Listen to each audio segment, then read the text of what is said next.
نحمده ونستعينه ونستغفره ونؤمن به ونتوكل عليه ونعوذ بالله من شرور أنفسنا من يهد الله فلا مضل له ومن يضلله فلا هادي له ونشهد أن لا إله إلا الله وحده لا شريك له ونشهد أن سيدنا وسندنا ونبينا وشفينا وحبيبنا وطبيبنا وطبيب قلوبنا ومولانا محمد أما بعد فأعوذ بالله من الشيطان الرجيم بسم الله الرحمن الرحيم قل إن كنتم تحبون الله فاتبعوني يحببكم الله ويغفر لكم ذنوبكم والله غفور رحيم وقال رسول الله صلى الله عليه وسلم من أحب سنتي فقد أحبني ومن أحبني كان معي في الجنة أو كما قال عليه الصلاة والسلام وقال سبحانه تعالى إن الله وملائكته يصلون على النبي يا أيها الذين آمنوا صلوا عليه وسلموا تسليما সকলে মহব্বতের জবান খুলে দরুদ ইব্রাহিম পড়ি আল্লাহুম্মা সাল্লি আলা মুহাম্মাদিন ওয়া আলা আলি মুহাম্মাদ كما صليت على إبراهيم وعلى آل إبراهيم إنك حميد مجيد اللهم بارك على محمد وعلى آل محمد كما باركت على إبراهيم وعلى آل إبراهيم إنك حميد مجيد الحمد لله ثم الحمد لله সাউন্ড একটু পরিষ্কার করা কে অপারেটর আছেন গনগমানিটা একটু কমায় দেন, হ্যাঁ হালকা একটু রিভাব দিবেন, ইকো চলবে না। আলহামদুলিল্লাহ সুম্মা আলহামদুলিল্লাহ। মহান আল্লাহ তাআলার কাছে লক্ষ কোটি সুজুদ ও শুকরিয়া, আজকের এই মুহূর্ত পর্যন্ত যে মালিক, যে মেহেরবান, যে দয়াবান, যিনি দয়া করে, মায়া করে, রহমত করে, বরকত করে, মাগফিরাত করে, ভালোবেসে আজকের এই মুহূর্ত পর্যন্ত বাঁচিয়ে রেখেছেন, যার দয়ায় বেঁচে আছি, তার কাছে একটু মন প্রাণ ভরে শুকরিয়া আদায় করি পড়ি আলহামদুলিল্লাহ। বহু মানুষই বেঁচে আছেন কিন্তু সকলেই তো সুস্থ নেই। আল্লাহ চাইলে আপনারে আমার ওইরকম একটা অসুস্থ রোগী বানায়া এলাকার কোনো হাসপাতাল অথবা ক্লিনিকে ফেলে রাখতে পারতেন। যিনি দয়া করে সুস্থ রেখেছেন বলে আমরা সুস্থ আছি, তার সুস্থ জবানে আরো একবার শুকরিয়া আলহামদুলিল্লাহ। অনেক মানুষ বেঁচেও আছেন, সুস্থও আছেন, কিন্তু গুনার কাজ নিয়ে ব্যস্ত আছেন। এই গভীর রাত্রে ইয়ারফোন কানের মধ্যে ঢুকায়া দিয়া মোবাইলে ঘষাঘষি করতেছে আর চোখের নিচে কালো কালো দাগ ফেলতেছে। মানুষ এখন জান্নাত থেকে পালাচ্ছে আর জাহান্নামের দিকে দৌড়াচ্ছে। নেকির কাজ ছেড়ে দিয়ে গুনার কাজের প্রতিযোগিতা করছে। নরমাল পাবলিক ভদ্র সাজার জন্য বিড়ি টানতেছে, বিড়িখোর প্রমোশন নিয়ে সিগারেট ধরতেছে, সিগারেট খোর আপডেট হওয়ার জন্য মশলা বের করে গাঁজা ভরতেছে, গাঁজা খোরে থেমে নেই, ফেন্টসিডিল ধরছে, ফেন্টসিডিল খোর বসে নেই, হিরোইনে আসক্ত হয়ে পড়ছে, হিরোইন খোর সেখানেই অফ হয় নাই, নতুন করে বাবা ইয়াবা চালু করছে। মা বোনেরা কি এই প্রতিযোগিতায় পিছিয়ে পড়েছে? না, আমার প্রিয় মায়েরাও যেন পিছিয়ে পড়ে নাই, তারাও প্রতিযোগিতা করছে। মোটা কাপড় ছেড়ে দেওয়া পাতলা, এর চাইতে আরো পাতলা, তার চাইতে বেশি পাতলা। এখন যে যত পারে নিজের কাপড়টা চিরে ফেরে কেটে ছেটে নিজের ইজ্জত বের করে দেশের মানুষকে দেখায়, জাহান্নামের জন্য দাওয়াত দিয়ে বেড়ায়, আবার নিজেকে দামি, সম্মানী, জ্ঞানী, ভদ্র, সভ্য, সম্ভ্রান্ত এবং স্মার্ট মনে করে। যখন পাপ করাটা সহজ আর পাপ থেকে বাঁচাটাই বড় কঠিন। সুন্নত তরিকায় বসে প্রসাব করলে ব্যাকডেট, আর কুকুরের মতন দাঁড়াইয়া ফেন্টের চেন খান টান দিয়া বল বিয়ারিং রিং পিস্টন বের করে ছচ্ছর করে ছেড়ে দিলে নাকি আপডেট। সত্য কথা বললে আনসোসাল, বোকা, ইউজলেস, আর মিথ্যা কথা বললে চালাক, জ্ঞানী, বুদ্ধিমান, বুদ্ধিজীবী। শরীর ঢাকা পোশাক পরলে ব্যাকডেট, আর কাপড় পরে যারা সব বের করে দেখায় বেড়ায়, ওই কাপড় পরনেওয়ালা নেংটারাই নাকি হয়ে গেছে আপডেট, ঠিক কিনা? যখন পাপ করাটা সহজ আর পাপ থেকে বাঁচাটাই বড় কঠিন, সেই মুহূর্তে সব গুনাহ থেকে বাঁচায়া জান্নাতের পথ দেখায়া জান্নাতের ভিতরে যিনি কবুল করেছেন তিনার কাছে আরো একবার শুকরিয়া আলহামদুলিল্লাহ। এটা যে জান্নাতের বাগান, কোনো সন্দেহ আছে ভাই? নগদ একটু প্রমাণ দেখুন। এলাকায় বহু মানুষ আছে কিন্তু সবার তকদিরে জান্নাত। কথা বলুন না, জান্নাত। আর যাদের তকদিরে জান্নাত নেই, ওই মানুষগুলো এখনো পর্যন্ত জান্নাতের ভিতরে আসতেও পারে নাই, ঢুকতেও পারে। একই সাথে অনেক মানুষ এসেছিলেন, জান্নাতীগুলো জান্নাতের বাগানে রয়ে গেছে, আর যাদের জান্নাত তকদিরে নাই তারা এখনো পর্যন্ত জান্নাত থেকে বাহিরে রয়েছে। ওই মানুষগুলো যারা এখনো মাহফিলে আসতে পারে নাই, এক্ষুনি যদি তাদের কানে গানের আওয়াজ যায়, মির্গির বেরাম ধরবে।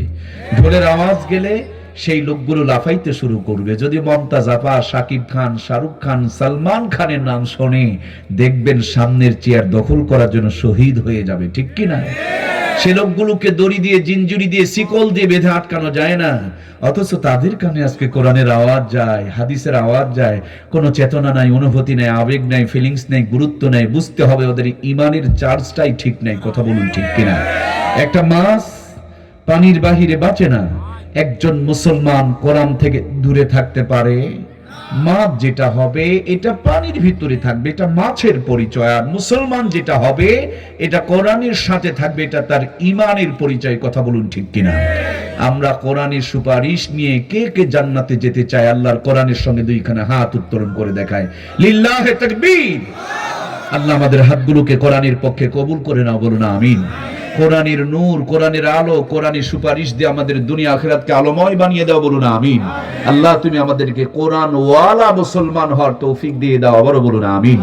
আমরা মুসলমান, মগর কোরআন ছাড়া মুসলমান। উচিত ছিল, কথা ছিল যে আমরা মুসলমান হব কোরআন ওয়ালা, কিন্তু বেশিরভাগ মুসলমান এখন কোরআন, বলুন না, কোরআন ছাড়া। মুসলমানের ঘরে, মুসলমানের হাতে, মুসলমানের বাড়িতে সব পাওয়া যায়। এখন অনেক মুসলমানের বাড়িতে কোরআন পাওয়া যায় না। মুসলমানের ঘর থেকে কটকটির আওয়াজ বের হয়, কিন্তু মুসলমানের ঘর থেকে কোরআনের তেলাওয়াতের আওয়াজ বের। মুসলমানের ঘর থেকে ফাতেমা, খাদিজা, আয়েশা সিদ্দিকা বের হবে, কিন্তু দুর্ভাগ্য কোরআন না থাকার কারণে সেই ঘর থেকে এখন কিরণমালা, কটকটি, পাখি বের হয়, ঠিক কিনা? আমার প্রাণপ্রিয় ভাইয়েরা, আসুন আমরা আল্লাহর কোরআনকে সামনে নিয়ে কোরআন সুন্নাহর আলোকে জীবনটাকে নবীর সুন্নতের সঙ্গে অ্যাডজাস্ট করে নেওয়ার জন্য কিছু কথা বলবো। আল্লাহ তাআলা আমাদের বলা, শোনা এবং আমল করার মধ্যে বরকত দিয়ে আমাদেরকে জান্নাতি হওয়ার তৌফিক এনায়েত করুন, বলুন আমিন। রাত গভীর হয়ে গিয়েছে, ভূমিকা আমরা যাব না। এই পৃথিবীর বুকে যা কিছুই দেখতেছি সব নিয়ামতগুলো দিয়েছেন কে?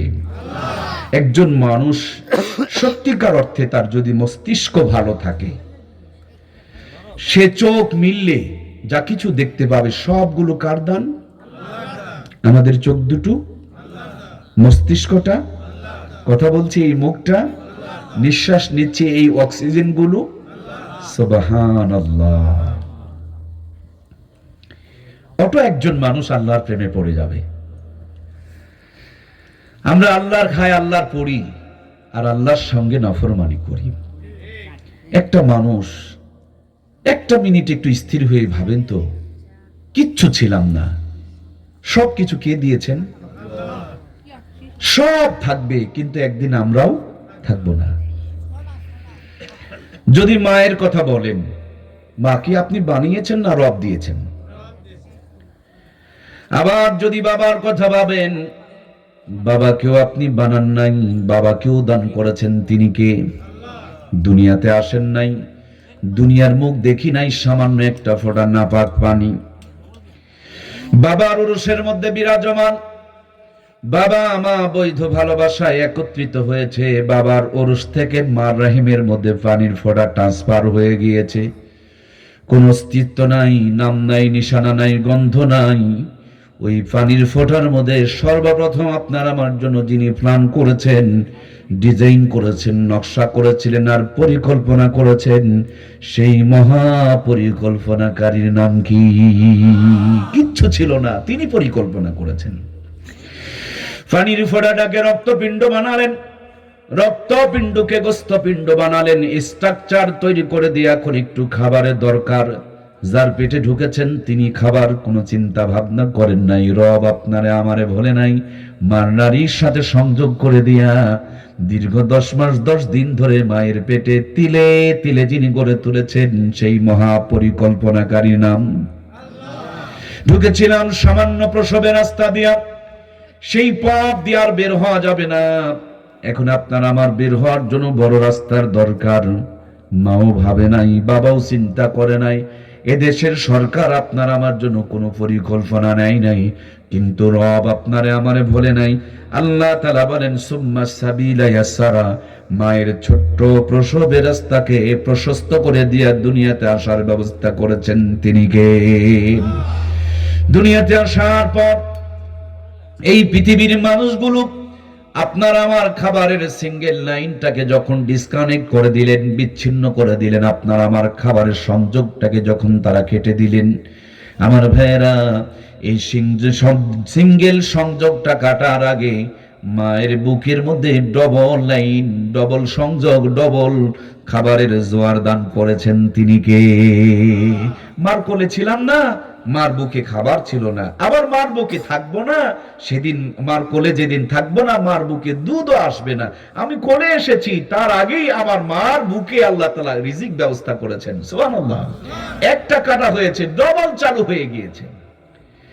ভাইরা আমার, আমাদের দেশ দেশান্তরে ঘুরতে হয়, এক এক এলাকার এক এক পানি, কখনো গরম কখনো ঠান্ডা। মাঝে মাঝে ঠান্ডার কারণে বন্ধুরা আমার, যখন চা খাওয়া হয়, চা খেতে গিয়ে জিহ্বা পড়ে যায়, আবার কখনো কখনো ঠান্ডা খেলে গলাটুকু ডেবে যায়। এমন একজন স্রষ্টা, এমন একজন পরিকল্পনাকারী, যিনি মার বুকে যেই পরিমাণ টেম্পারেচার লাগবে সেই পরিমাণ টেম্পারেচার দিলেন, ভিটামিন দিলেন, মিনারেল দিলেন, আয়রন দিলেন, জিঙ্ক দিলেন, ক্যালসিয়াম দিলেন। বেশি করে বের হয়ে আসলে বাচ্চা ঢোক গিলতে পারবে না, মারা যাবে। আবার কম করে যদি বের হয়ে আসে, বাচ্চার চাহিদা পূরণ হবে না, তাও বাচ্চা মারা যাবে। অসংখ্য ছিদ্র দিয়ে দিলেন। একটা মানুষের বেড়ে ওঠানোর জন্য যা যা দরকার সবগুলো আল্লাহ তাআলা মিক্সার বানিয়ে খাবার তৈরি করে দিলেন। দীর্ঘ 2 থেকে 2.5 বছর ধরে মায়ের কোলে, মায়ের বুকের দুধ খাওয়া লালন পালন করলেন। এখন আর বুকের দুধ খেয়ে লালন পালন করা যাবে না, চাহিদা পূরণ হবে না, শক্ত কিছু খাবারের দরকার। আমার একটা কারেন্টের মিটার লাগবে। আমি প্রায় 15 দিন থেকে ঘোরাফেরা করতেছি, তারপর বিনা মামু ছাড়া এখনো পর্যন্ত কারেন্টের সংযোগটা নিতে পারি নাই। কিন্তু আপনার আমার দাঁত লাগবে, কোনোদিন আপনারা আমারে দরখাস্ত করা লাগলো না, কোনো অফিসে ঘোরা লাগলো না। মায়ের দুধ খেতে খেতে আপনার আমার মুখে ছোট্ট ছোট্ট যিনি দাঁত উঠিয়ে দিয়েছেন তিনি কে? এই দাঁতগুলো দিয়া শক্ত হার চাবানো যাবে না। সেজন্য আল্লাহ রাব্বুল আলামিন এই ছোট ছোট দুধওয়ালু দাঁতগুলোকে উঠায় নেয়, বড় বড় দাঁতের ব্যবস্থা করে দেয়। একবার কি খেয়াল করে দেখেছেন, দাঁতগুলোর ভিতরে দিয়ে জিহ্বা নাড়াচাড়া করে, কিন্তু একবারও চাপ লাগে না। জিহ্বা তো একটা নয়, জিহ্বা হলো 2টা। নিচেরটা স্বাদ নেওয়ার জন্য, উপরেরটা কথা ফিল্টার করার জন্য। আলা জিহ্বা যদি ছোট হয়ে যায়, কথাগুলো অপরিষ্কার হয়ে যাবে, বড় হলে পরে কথাগুলোতে পলট লাগবে। জিহ্বাটুকুই শুধু বের করে দেখুন, ছোট ছোট দানা দানা কি যেন দেখা যায়। আজকের আধুনিক স্বাস্থ্য বিজ্ঞান বলেন, এই পৃথিবীতে যত আইটেমের খাবার আছে, আল্লাহ প্রত্যেকটা মানুষের জিহ্বায় ততগুলো সফটওয়্যার বসায়া দেয়া রাখছে। এই ছোট ছোট দানাগুলো কিছু না, এগুলো হলো এক একটা সফটওয়্যার, এক একটা খাবারের স্বাদ নেওয়ার জন্য। একই জিহ্বায় আচারের স্বাদ, লবণের স্বাদ, ঝালের স্বাদ, তেলের স্বাদ, একসাথে 10টা আইটেম মিক্সার করেছেন। কোনটা বেশি হয়ে গেলে মুহূর্তের রেজাল্ট পাওয়া যায়, আবার কোনটা কম হয়ে গেলে মুহূর্তের মধ্যে রেজাল্ট তৈরি হয়ে যায়। এতগুলো কুদরতের সেটআপ যিনি দিয়েছেন, সেই মহা সেটআপ খালি আমার রবের নামটা কি? প্রিয় ভাইয়েরা আমার, মুখে খাবার দেওয়ার আগে নাকি যদি সঙ্গায় না হতো, আর নাকটা যদি পিছনে থাকতো, খাবার শোঙানোর পর যদি 1-8 মিনিট দেরি হতো, রিপোর্ট আসতে দেরি হতো, 1 মিনিট অপেক্ষায় থাকা লাগতো।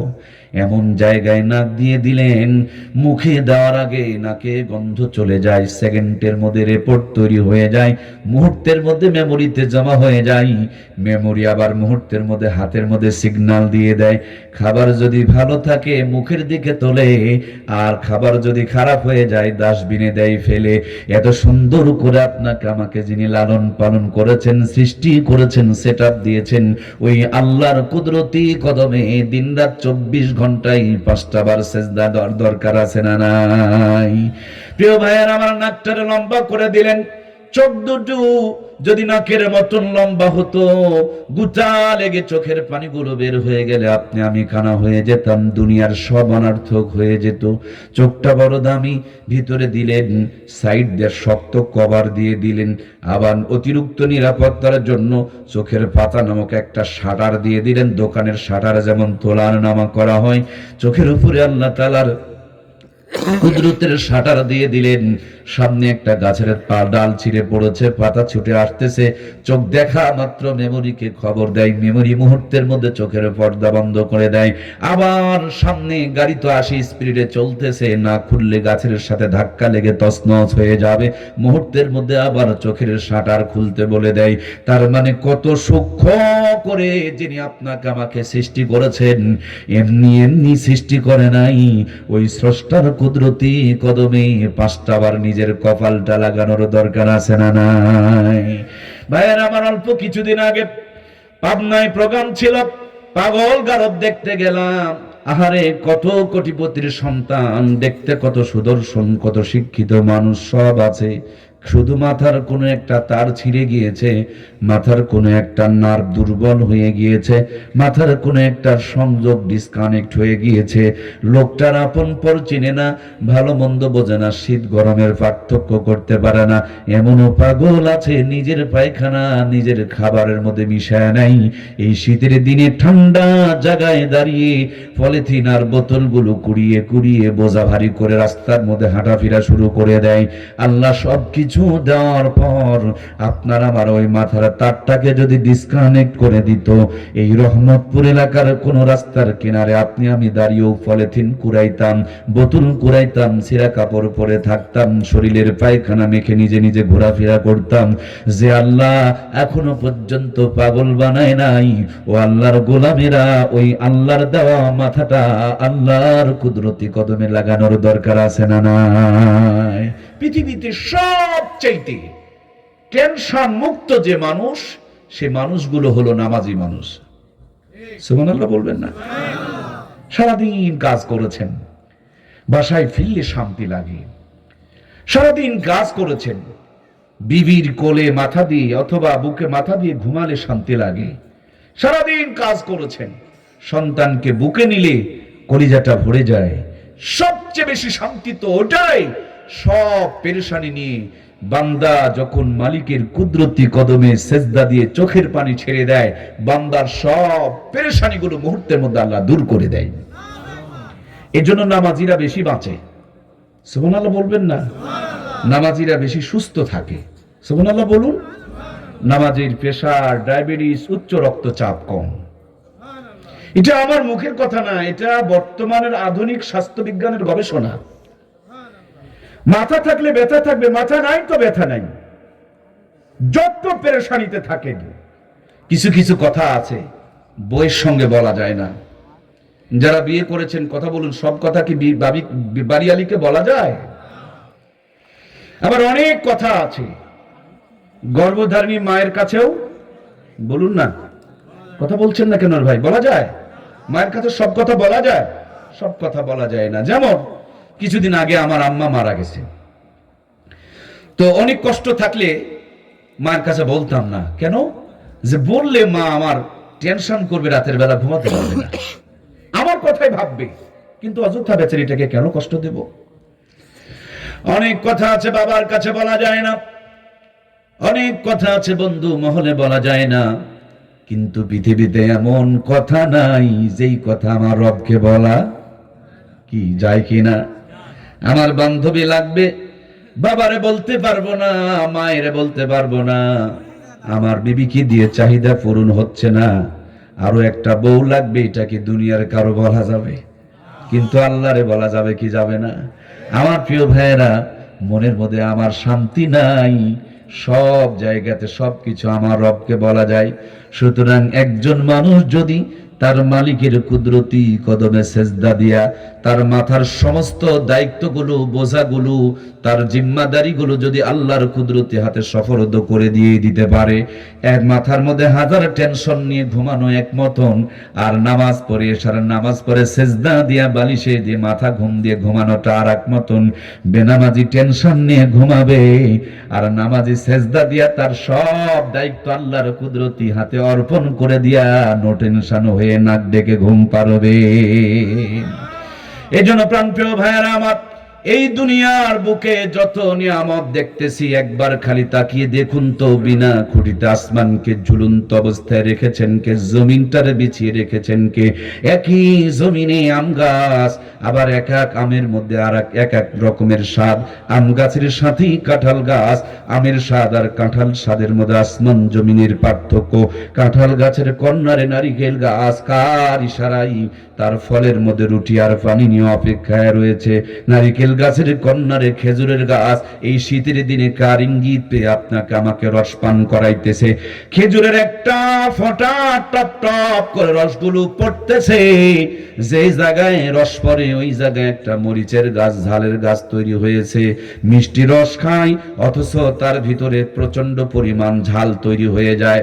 ঝাল গাছের সাথেই নিম গাছ, নিম গাছ একই জমিন থেকে রস নেই, একটা ঝাল আর একটার মধ্যে তিক্ত হয়ে যায়। ওই ঝাল গাছ আর নিম গাছের মাঝখান দিয়া ছোট্ট একটা কুশরের গাছ গড়ে উঠেছে।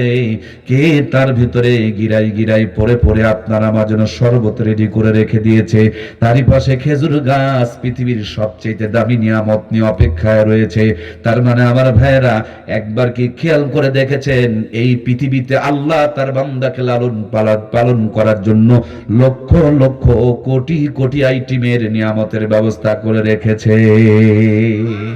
আল্লাহর নিয়ামত খাবে আর আল্লাহর কুদরতি কদমে সেজদা আদায় করবে, আল্লাহর শুকরিয়া আদায় করবে। এই দুনিয়ার নিয়ামত নয়, ওই জান্নাতের নিয়ামতগুলো বান্দার জন্য বরাদ্দ হয়ে যাবে। সুবহানাল্লাহ। এজন্য প্রিয় ভাইয়ারা আমার, একটা মানুষের দিল যদি ভালো থাকে, একটা মানুষের মগজ যদি ভালো থাকে, ওই মানুষটা অটোমেটিকলি আমার আল্লাহর প্রেমে পড়ে যাবে। কেমন করে আল্লাহকে ভালোবাসবে, আল্লাহকে ভালোবাসার পদ্ধতিটা কেমন হবে, সেই জন্য আল্লাহ তাআলা কোরআনুল কারীমের মধ্যে জানিয়ে দিয়েছেন, কুল ইন কুনতুম তুহিব্বুনাল্লাহা ফাত্তাবিউনি ইউহিব্বুকুমুল্লাহ। নবী গো, দুনিয়ার মানুষগুলো যখন আমাকে ভালোবাসতে চাইবে, আমার ভালোবাসা পাইতে চাইবে, আপনি তাদেরকে বলে দিবেন ইউহিব্বুকুমুল্লাহ, তারা যেন আপনাকে মহব্বত করে। আপনারে মহব্বত করলেই আমি আল্লাহ ভালোবাসা দিয়া তাদের জিন্দেগির গুনাহগুলো মাফ করে দেব। এই যে উপরে একটা বাল্ব, নিচে একটা সুইচ আছে, আপনারা কি দেখেছেন ভাইরা? সুইচে চাপ দিলে উপরের আলো জ্বলে, সুইচে চাপ দিলে উপর থেকে আলো বন্ধ হয়ে যায়। মাঝে মাঝে আবার দেখবেন ওই যে ফ্যানের ভলিউম আছে, আপনারা কি দেখেছেন? আপনারা এখানে চাপ দিবেন, এখানে ঘোরাবেন, ফ্যান জোরে ঘোরে এবং ধীরে ঘোরে। রব আমার আরশে আজিমে জমিনে সুইচ দিয়েছেন মুহাম্মদুর রাসূলুল্লাহ সাল্লাল্লাহু আলাইহি ওয়াসাল্লামকে। নবীজিকে ভালোবাসলেই আল্লাহ ভালোবাসা দিয়া জিন্দেগির গুনাহ মাফ করে দিবে। কেমনে নবীজিরে ভালোবাসবো? নবীজি আজ থেকে ১৫০০ বছর পূর্বে আপনারে আমারে কত সুন্দর করে বলে গিয়েছেন, মান আহাব্বা সুন্নতি ফাকাদ আহাব্বানি ওয়া মান আহাব্বানি কানা মাই ফিল জান্নাহ। যেই ব্যক্তি আমার সুন্নতকে মহব্বত করলো, সে যেন আমারে মহব্বত করলো। নবী আমার বলেন, যে আমারে মহব্বত করলো, কিয়ামতের দিন মুসিবতের আদালতে আমি নবীর সঙ্গেই জান্নাতে যাবে। সুবহানাল্লাহ। সুবহানাল্লাহ হয়নি? জোরে বলুন সুবহানাল্লাহ। আমরা ডুগডুগির ওপারে বাউনা থেকে মাহফিল করে আসতেছি। আপনাদের কৃতি সন্তান আমার ওয়াহেদ ভাই, আব্দুল ওয়াহেদ ভাই, সাথে সুলতান ভাই, আজ সাংবাদিক সুলতান ভাই সহ প্রিয় ভাইয়েরা রাস্তার মধ্যে গিয়ে দাঁড়িয়ে আছে। হুজুর আসবেন, রিসিভ করবেন। মাশাআল্লাহ, অন্তরটা ভরে গিয়েছে যে আমাদের রিসিভ করার জন্য আমাদের ভাইরা ঠান্ডায় দাঁড়িয়ে আছে। কিন্তু আপনি কি জানেন, আপনারে রিসিভ করার জন্য, আপনাকে নিয়ে জান্নাতে যাবেন, তার জন্য একজন অপেক্ষায় আছেন। একদিন, 2 দিন, 1 মাস, 2 মাস, 1 বছর, 2 বছর, 100, 200, 500, 1000 বছর নয়, 1500 বছর ধরে মদিনা রওজায় অপেক্ষায় আছে। উম্মত, সুন্নাতগুলোকে আমল করো, আমি নবীর সাথে করে নিয়ে জান্নাতে যাব। নবীর মতে মত তাকেই বলে নবীর উম্মত। যার মত আমার নবীর সঙ্গে মিলবে না সেটা নবীর উম্মত পরিপূর্ণ হতে পারে?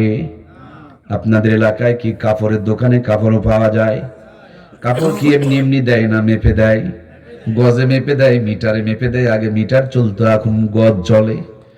যদি কোনো দোকানদার মাপের অতিরিক্ত কাপড় দেয়, বলুন তো দেখি ভাইরা আমার, তার কি ব্যবসা চলবে? ব্যবসার মধ্যে লাল বাতি জ্বলবে। আর একজন মানুষ যদি ওজনে কিংবা মাপের মধ্যে কম দেয়, ওই কম যিনি দেয় তিনি হলেন কাপড় চোর। কাপড় চোরের কাছে কি আপনারা আর যাবেন? কাপড় চোরের কাছেও যাবে না, বেশি দিলেও ব্যবসা চলবে না। জীবনের প্রত্যেকটা আমল কবুল হওয়ার শর্ত হলো ওই আমলগুলো যেন নবীর সুন্নত তরিকার মাপকাঠি অনুযায়ী হয়। নবীর মাপকাঠি অনুযায়ী যদি আমলগুলো হয়ে যায়, এক একটা আমলের বিনিময় 100 শহীদের সওয়াব দান করে দিবে আমার আল্লাহ। আর এক একটা আমলকারীকে আল্লাহর নবী জান্নাতের সাথে করে নিয়ে যাবে। নবীজির ওয়াফাতের পূর্বক্ষণে জিবরিল আমিন বলে, নবী গো, আপনার দেহকে আল্লাহ তাআলা নিয়ে আরশ আজিমের কাছে রাখতে চাই, শুধু আপনার পারমিশনের দরকার। নবী আমার বলে, জিবরিল, আমার রবের কাছে দূর এবং কাছ সব সমান। প্লেটে যখন আমরা ভাত খেতে বসি, প্লেটের কোনো ভাত দূরে কোনো ভাত কাছে এটা মনে হয় না। যেদিকেই হাত দিবেন সব জায়গাতে পেয়ে যাবেন। এরকম আল্লাহর কাছে দূর আর কাছ বলতে কোনো কিছু রয় না, সবগুলো আল্লাহ তাআলার সামনে। আল্লাহর হাবিব বলেন, জিবরিল রে, আমার আল্লাহর কাছে দূর আর কাছ বলতে তো কিছু নাই। সুতরাং আমার রবকে বলে দিও আমি আমার উম্মতের সঙ্গে মদিনা রওজাতে থেকে যাব। যেদিন যাব সেদিন উম্মতকে সাথে করে নিয়ে জান্নাত উদ্বোধন করব। কোন নবীর উম্মত আপনি? যে নবীর উম্মত হওয়ার কারণে দুনিয়াতে এসেছেন, সবার পরে জান্নাতে যাবেন সবার। যারা যারা কথা বলছেন না, আপনারা কি বেশি করে বিড়ি টেনেছেন নাকি রে ভাই? মুখে কি অনেক বেশি গুনাহ করে ফেলেছেন যে হক কথাগুলো বলছেন না? এটুকু কি আপনি জানেন না? আমরা মুহাম্মদুর রাসূলুল্লাহর উম্মত হওয়ার কারণে দুনিয়াতে এসেছি, সবার পরে জান্নাতে যাব সবার। পৃথিবীতে সব চাইতে বাঁচবো কম, কিন্তু সব চাইতে সওয়াব সুবহানাল্লাহ বলবেন না? বাঁচবো কম, সওয়াব বেশি, এলাম পরে, জান্নাতে যাব আগে। সুবহানাল্লাহ বলেন। এই পরিচয় হলো মুহাম্মদুর রাসূলুল্লাহ সাল্লাল্লাহু আলাইহি ওয়াসাল্লামের উম্মত হওয়ার কারণে। কোন নবীর উম্মত? যিনি রাখাল থেকে নিয়ে রাষ্ট্রপতি পর্যন্ত ছিলেন। সুবহানাল্লাহ বলবেন না? আহা, এখন এই কথাগুলো বললেই তো মানুষ মন খারাপ করে। মদিনাতে একজন দরবেশ ছিল, আব্দুল্লাহ ইবনে উবাই ইবনে সুলুল। সে অনেক বড় জুব্বা পরতো, কপালে কালো দাগ ছিল, হাতেও তসবিহ ছিল। মগর এই বেচারিটা মুহাম্মদুর রাসূলুল্লাহর কথা অনুযায়ী রাষ্ট্র পরিচালিত হোক, এটা তিনি মেনে নিতে পারত? ওর ধারণা যে মোহাম্মদ কি বুঝে, বুঝতে পারছেন? মুহাম্মদের কথা মতো নামাজ পড়া যাবে, দাড়ি রাখা যাবে, জুব্বা পরা যাবে, কিন্তু মুহাম্মদের কথা মতন রাষ্ট্র পরিচালিত হোক এটা তিনি মেনে নিতে। এজন্য ওইটা ওই জামানার সবচেয়ে বড় মুনাফিক ছিল। আর মুনাফিকের জায়গাটা কোন জায়গায়? জাহান্নামের সবচেয়ে, বলুন না, জানেন না আপনারা? ওই উপর তালার জাহান্নামীদের রক্ত পুজ গলে দ্বিতীয় তালা, দ্বিতীয় তালাটা তৃতীয় তালা, তৃতীয় তালাটা চতুর্থ তালা, চতুর্থ তালাটা পঞ্চম তালা, পঞ্চম তালাটা ষষ্ঠ তালা, ষষ্ঠ তলারও যেগুলো পচা দুর্গন্ধ রক্ত পুজ, এটা হলো ওই মুনাফিকের জায়গা। অপরাধ কি? নামাজ পড়তো, রোজা করত, হজ করত, যাকাত দিত। অপরাধ একটা, মুহাম্মদকে রাষ্ট্রপতি হিসাবে তিনি মেনে নিতে পারত না। এই জন্য ওই জামানার সবচেয়ে বড় মুনাফিক। মনে করেন আমি আপনাদের কথা বলে আপনাদের কষ্ট দিয়ে কি লাভ? ধরেন আমি নামাজ পড়ি, রোজা করি, হজ করি, যাকাত দেই, কিন্তু হুজুররা ক্ষমতায় যাক এইটা আমি মানতে ওই জামানায় ওইটা না মেনে যদি ওই জামানার বড় মুনাফিক হয়ে থাকতে পারে, এই জামানাতে না মানার কারণে আমি কি এই জামানার বড় মুনাফিক নয়? যারা যারা কথা বলছেন না, জবানে কিন্তু প্যারালাইসিস হওয়ার আলামত ভাই। সাদাকে সাদা বলুন, কালোকে কালো বলুন। এ জমিন সাক্ষী দিবে, কালোকে কালো বলুন, সাদাকে সাদা বলুন। সে জামানায় নবীজিকে রাষ্ট্রপতি না মানার কারণে ওই জামানার যদি বড় মুনাফিক হয়ে থাকে, আমিও যদি এই জামানায় নামাজ পড়ে রোজা করে রাষ্ট্রীয়ভাবে ইসলামী হুকুমত কায়েম হোক এটা না চাই, তাহলে আমি কি এই জামানার বড় মুনাফিক নয়? আমরা কি মুনাফিক হয়ে থাকতে চাই? তাহলে আমাদের তওবার দরজা খোলা আছে না নাই? তওবা করি। যেই পরিমাণ ইসলামের ক্ষতি করেছি তার চাইতে বড় উপকার করার জন্য ইসলামের সিফাসালার হয়ে যাবে ইনশাআল্লাহ। আপনারা জানেন নবীজির চাচা আমির হামজা রাদিয়াল্লাহু তাআলা আনহুকে একজন কাফির শহীদ করে দিয়েছিল, নাম তার ওয়াহশী। বর্ষার আঘাত দিয়া শহীদ করে দেওয়া হলো, বুকটা চিরে ফেলে দিল। আমার পাশে শাহ আলম ভাই বসে রয়েছেন, আপনাদের এলাকার কৃতি সন্তান। বন্ধুগো, কেমনে আপনাদের বোঝাবো? সব চোখ যে এক চোখ নয়, সব কথা যে এক কথা নয়, সব বিবেক যে এক মতন নয়। উহুদের প্রান্তরে গিয়া কারো দিল গলে না, আবার উহুদের প্রান্তরে গিয়া কেউ পাগল হয়ে যায়, আটকানো যায় না। যতবার দেখেছি উহুদের প্রান্তরে, ততবারে প্রত্যেকটা পাহাড়ের কোনায় কোনায় মনে হয় নবীজি রক্ত ভরে আছে। উহুদের পাহাড়ের মাঝখানে যেখানে ফেটে গিয়ে আমার নবীজিকে জায়গা দিয়েছিল, আমি গুনাহগার 3 বার ওই জায়গা পর্যন্ত পৌঁছেছি, এখন সিলগলা করা হয়ে গিয়েছে। নামাজ পড়েছি, নামাজ পড়ে বড় বড় নিঃশ্বাস নিয়েছি, মনে হয় আমার নবীজির গন্ধ পাওয়া যায়। আল্লাহ সাক্ষী, আমি আমার জিহ্বা দিয়া পাথরের উপরে চেটে চেটে দেখেছি, এখনো পর্যন্ত উহুদের পাহাড়ের পাথর থেকে নবীজির রক্তের লোনা লোনা স্বাদ পাওয়া যায়। ওই উহুদের পাহাড়ের কিছু কিছু যেই কবরস্থান, কিছু কিছু জায়গা সাধারণ বালু, কিছু কিছু জায়গা লালটি লালটি বালু, বালুর মধ্যে গরু জবাই করলে রক্তগুলো বালিতে চুষে নেওয়ার পর যেরকম একটা কালার ধারণ করে, আজও পর্যন্ত উহুদের মাটিতে ওই কালার ধারণ করে আছে। এই সেই উহুদের পাহাড়। সাহাবায়ে ইকরামদেরকে, শহীদদেরকে নিয়ে যখন নবীজি রওনা করেছেন, পিছন দিকে তাকায় দেখেন পুরা উহুদের পাহাড় পিছনে পিছনে রওনা করেছেন। নবী আমার ডাক দিয়ে বলে, উহুদ রে, আমার পিছনে পিছনে কেন রওনা করেছো? উহুদ বলে, নবী গো, আমার বুকে আপনার সাহাবীরা শহীদ হয়েছে, আমি কিয়ামতের দিন এদেরকে বুকের মধ্যে নিয়ে আল্লাহর কাছে উঠব, আপনি কেন আমার বুক থেকে তাদেরকে ছিনিয়ে নিয়ে যাচ্ছেন? আল্লাহর হাবিব বাধ্য হয়ে তাদেরকে উহুদের প্রান্তরে কবরস্থ করেছেন। আমার দরদের ভাইরা, হযরতে ওয়াহশী তিনি যখন মুসলিম ছিলেন না, নবীজির চাচা আমির হামজাকে শহীদ করে দিলেন। হিন্দা তার বুকটা জিরে কলিজাটা চিবায়ে চিবায়ে খেলেন। মক্কা বিজয়ের পর আল্লাহর হাবিব যখন আমভাবে ক্ষমা ঘোষণা করে দিল, ওয়াহশী অন্যের মাধ্যমে খবর পাঠালো। ওয়াহশী বলতেছেন, আমি যদি মুসলমান হয়ে যাই, নবীজিকে আমাকে ক্ষমা করে দিবেন। আল্লাহর হাবিব বললেন, ওয়াহশী রে, আমি যখন ঘোষণা করে দিয়েছি সকলকে ক্ষমা করে দিব, কিন্তু শোনো রে ওয়াহশী, তুমি কোনদিন আমার সামনে বসবা না, কারণ তুমি যদি আমার সামনে বসো, আমার চাচার কথা মনে পড়ে যায়, তখন আর আমি নিজেকে কন্ট্রোল করতে পারি না। সেদিন ওয়াহশী মনে মনে নিয়ত করেছিলেন, ওগো আমার আল্লাহ, আমি যেই পরিমাণ ইসলামের ক্ষতি করেছি, ওই পরিমাণ ক্ষতি পূরণ করে দিতে চাই।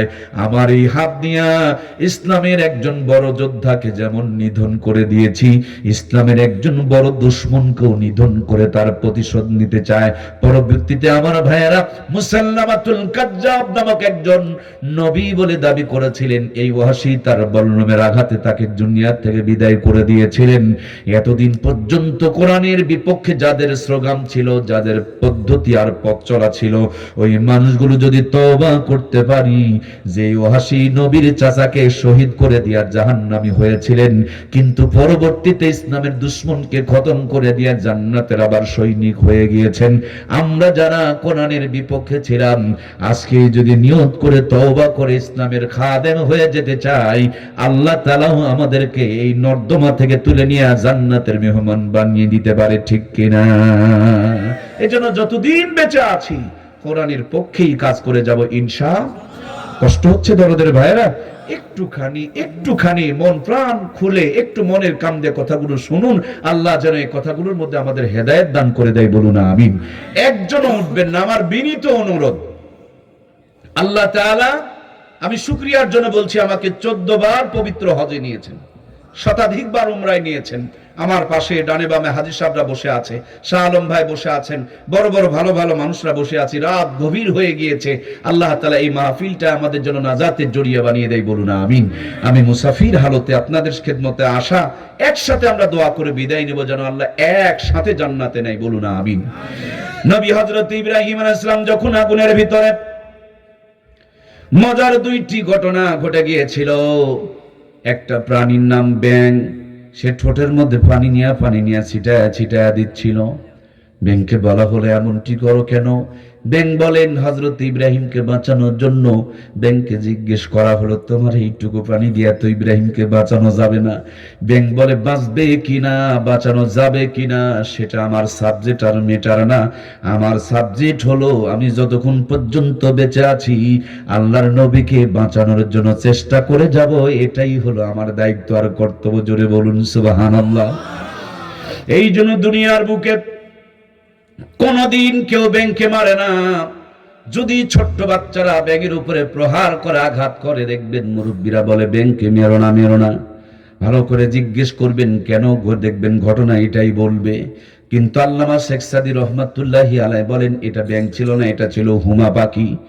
সংখ্যায় খুব কম, আকাশের বহু গভীরে থাকে, ঠোঁটের মধ্যে একটু পানি নিয়ে আগুনের উপরে ছেড়ে দেয়। ওই পাখিটাকে জিজ্ঞেস করা হলো তোমার এই ঠোঁটের পানিটুকু তো জমিনে আসতে পারবে না, তার আগেই ফুরিয়ে যাবে। পাখিটুকু বলেছিল ফুরিয়ে যাবে না কি হবে এটা আমার কথা না, কিন্তু আমাকে যেইটুকু যোগ্যতা দিয়েছেন আমার রব, যেইটুকু ক্ষমতা দিয়েছেন, শক্তি দিয়েছেন আমার আল্লাহ, আমার পুরাপুরি শক্তিটুকু ব্যয় করতে চাই নবী ইব্রাহিমকে বাঁচানোর জন্য।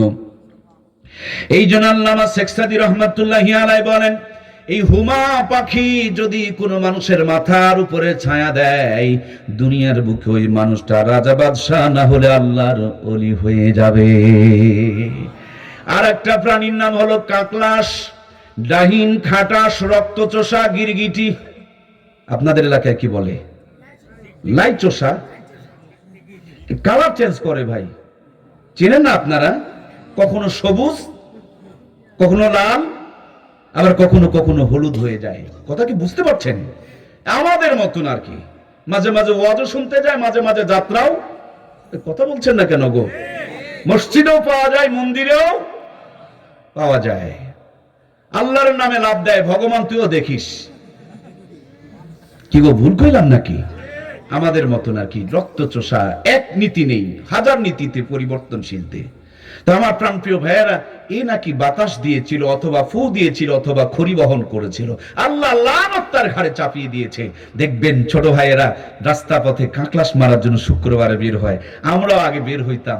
কাকলাস মারলেই একটা নাকি আল্লাহ তাআলা কবুল হজের সওয়াব দিয়ে দিবেন, সুবহানাল্লাহ বলেন।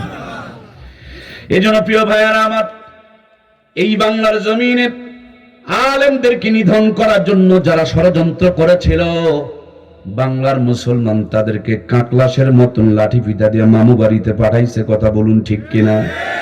এটা দেখে শিক্ষা নিতে হবে, যতদিন বেঁচে আছি আলেমদের বিপক্ষে আমরা কোনোদিন যাব। চোরগুলো আড্ডা মারতো আর আলেমদেরকে জেলখানার মধ্যে অন্ধকার প্রকোষ্ঠে তারা ঢুকিয়ে ঢুকিয়ে কষ্ট দিয়ে দিয়ে মারতো। 100 মেয়েকে ধর্ষণ করে সেঞ্চুরি অর্জন করে যারা মিষ্টি বিতরণ করে খেয়েছে, কোনোদিন তাদের জেলে ঢুকতে হয় নাই।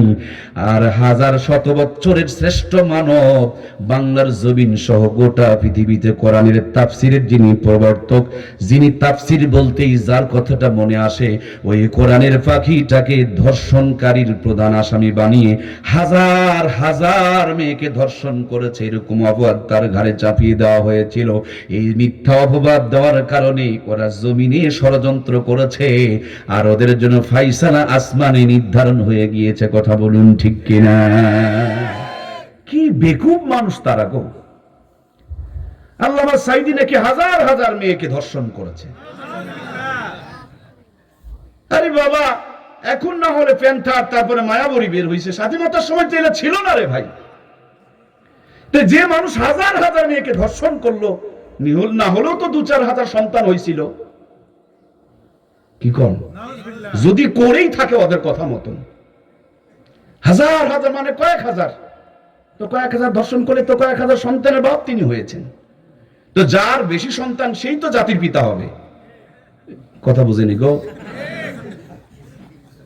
সন্তান বেশি জন্ম দিলে একজন, আর জাতির পিতা হলো আর একজন। কি বেকুব বলেন তো! কেমন দেশে বসবাস করি! এখনো দেখবেন কিছু মানুষ হুজুরদেরকে দেখতে পারে না। জোরে গেলে কয় দাওয়াত পাইছে, ধীরে হাঁটলে কয় বেশি খাইছে। আবার গানে টানো মারে, মনে বড় জ্বালারে পাঞ্জাবিওয়ালা। ওর মুসারু তাসারু মদারু গাজারু দেখে মনে জ্বালা হয় না, ওর জ্বালাটা হয় মলবি দেখলে। অথচ ওই আলেমে যদি তার বাবার সাথে মায়ের বিয়া না পড়াইতো, সত্যি করে বলেন তো দেখে, এবার হালাল জাদা হতো না হারাম জাদা? এই বেচারি জন্মের পর ডান কানে আজান, বাম কানে একামত, কোন মুসারু তাসারু মদারু গাঁজারু দিছে না হুজুররা দিছে? এক্ষুনি যদি মরে যায়, এতদিন নামাজের দাওয়াত দিলে কি সুন্দর করে ফতুয়া দেয়, বলে হুজুর কাপড় ঠিক নাই। তার মানে ফতুয়া খালি আমরা দেই না, ফতুয়া ওরাও। ওর 20 বছরও কাপড় ঠিক নাই, 30 বছরও ঠিক নাই, 40-এর মাথাতেও কাপড় ঠিক নাই, 50 বছরের অনেক মুরব্বী আছে একই উত্তরে দেয়, বলে কাপড় ঠিক। 70 বছর হয়ে গিয়েছে, তাও বলে কাপড় ঠিক নাই। হঠাৎ যখন আজরাইলের সাথে দেখা হয়ে যায়, কাপড় ঠিক করার টাইম দেয়, ফক করে ধরে, ঘপ করে জানটা যখন কবজ করে নিয়ে চলে যায়, এবার বেঁকা হয়ে পড়ে আছে, সোজা করে দেয়, খাটলিতে করে বাড়িতে নিয়ে চলে আসে। এলাকার বড় হুজুরকে দাওয়াত দেয়, কারণ ছোট হুজুর দিয়ে এই কাম হবে না। নাপাক তো একদিন 2 দিনে নয়, এটা 70 বছরের পাকা নাপাক। কথা বলছেন না কেন? এই সারা জীবন একই ফতোয়া দিছে, ওর কাপড় ঠিক। কিন্তু পুরাতন নাপাক বাবা, 70 বছরের একটা টাটকা নাপাক। এই টাটকা নাপাককে পাক বানানোর জন্য বড় হুজুরকে দাওয়াত দিয়া বড়ই পাতার গরম পানি করে কি সুন্দর করে ধুয়ে দেয়। ও ধুয়ে না আর চামড়া ছিল, এটাকে পাক বানানো যাবে? মৃত্যুর আগ পর্যন্ত কোরআনের বিরুদ্ধে, আলেমদের বিরুদ্ধে, ইসলামের বিরুদ্ধে, মৌলবীদের বিরুদ্ধে, আলেমদের বিরুদ্ধে হাজার হাজার মামলা দিয়া তারা ষড়যন্ত্র চক্রান্ত করেছে। এখন মরার পর বড় হুজুরকে দিয়া বড়ই পাতার গরম পানি দিয়া পাক বানানো হচ্ছে। এই পাককে ওর কলিজা পর্যন্ত ঝাওয়া দেয়া ঘুষলেও পাক হবে না। কথা বলুন ঠিক কিনা? আমার ভাইরা, জীবন ভর এই লোকটা দাড়িওয়ালা, টুপিওয়ালা, পাঞ্জাবিওয়ালা দেখতে পারতো না। এখন মরার পর ওই চকলেট মুড়ি দেয় কিনা? কথা বলুন না কেন, দেয় কিনা? যে লোক এতদিন পর্যন্ত দাড়ি টুপি পাঞ্জাবির বিপক্ষে ছিল, সেই লোকটা এখন দাড়ি টুপিয়ে পাঞ্জাবিওয়ালার মতন বানায়া দেয়। চকলেট মুড়ি দিয়া আলেমদের ঘাড়ে চড়ায়া কবরে দেওয়ার সময় চালান করে দেয়, বিসমিল্লাহি ওয়া আলা মিল্লাতি। আমার ভাইয়েরা, এখন তা অবলিক পালিয়ে গিয়েছে। বন্ধুরা আমার, এটা কোন থানা? পাঁচবিবি। কোন একটা আসামি ধরা পড়েছে, 2 জন আসামি ধরা পড়েছে। একটা ভালো চোর, চোরের মধ্যেও ভালো খারাপ আছে, ভালো চোর ধরা পড়ছে। স্যার সরি, স্যারে কয়েকটা চালান করে দাও, তো ভুল স্বীকার করছে, চালান করে দিয়েছে। আর একটা চোর শুধু না, ও বাটপার। এই বেটাই বলে, ওই বেটা পুলিশ তুই কে আনেছে আনস? পুলিশে কয় কে আপনি? বলে আমি বর্তমানের যিনি প্রধান উপদেষ্টা তার বড় ভাই। কার বড় ভাই? কথা সত্য, মতলব খারাপ। আল মুসলিম ও আখুল মুসলিম, মুসলমান মুসলমানের ভাই। বর্তমানে প্রধান উপদেষ্টার বয়স হলো 86 বছর, আর ওনার বয়স হলো 88 বছর। কথা কি বোঝা যাচ্ছে? তাহলে 2 বছরের ওনার বড় না ছোট? আর মুসলমানের ভাই, এই সূত্রে কি উনি প্রধান উপদেষ্টার বড় ভাই নয়? কথা সত্য, কিন্তু মতলব ভালো। পুলিশ বলতে তো কথা, আমি একটা থানা মসজিদের পুলিশ। এখন পুলিশ মেজারমেন্ট করে দেখতেছে যে এর কথার সাথে বাস্তবতার কোনো মিল। মাথার দিকে তাকায় দেখে চুলগুলো জটলা, মুখের দিকে তাকায় দেখে বিড়ি টানতে টানতে কুকুরের পিছন সাইড থেকে একবারে ঠোঁটগুলো বেশি কালো। আর ঠোঁটের দিকে তাকায় দেখে মোজ একবারে গাঁজা খেতে খেতে কয়রা হয়ে গিয়েছে, চোখের কোনায় পিছুল জমে গিয়েছে, ফেন্সির খাইতে খাইতে পাছার থেকে পেন খুলে পড়ে যাচ্ছে। পায়ের দিকে তাকায় দেখে পাও ফাটা, শরীর থেকে গাঁজার খালি ভক ভক ভক ভক ভক ভক করে গন্ধ বের হয়। পুলিশে বলে রাস্তা পথে গেঞ্জাম করা যাবে না। পুলিশ বলেন, স্যার এত বড় নেতার বড় ভাই আপনি, আপনারা কি এমনি এমনি ছেড়ে দেওয়া যায়? চলেন একটু থানায় চলেন। উনি চড়তে চায় না, পাছায় একটা লাথি মারছে, এবার আস্তে করে গাড়ি চড়ছে, থানার গেটে নিয়ে কয় স্যার নামেন, চলেন ভিতরে চলেন।